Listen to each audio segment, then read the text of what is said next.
राज्याचं compressed biogas धोरण जाहीर करण्यात आलंय। बायोगॅस प्रकल्प हा पीपीपी, हायब्रिड आणि ॲन्युइटी या तत्वावरती राबवला जाणार आहे। बायोगॅस धोरणाच्या अंमलबजावणीसाठी राज्य सरकार 500 कोटी रुपयांची तरतूद देखील करणार आहे।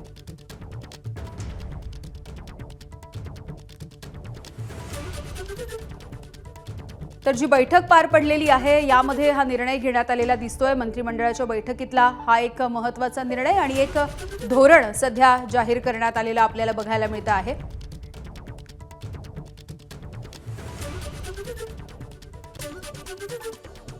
महाराष्ट्र राज्य कॉम्प्रेस्ड बायोगॅस धोरण जाहीर झालंय।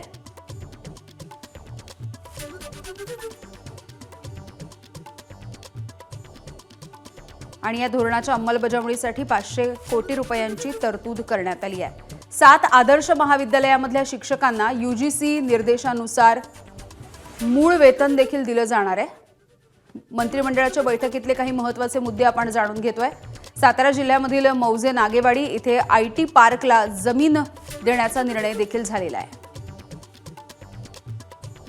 भोगवटाधारक वर्ग 2 मधून भोगवटाधारक वर्ग 1 मध्ये रूपांतरणाच्या अधिमूल्याची पुनर्रचना केली जाणार आहे।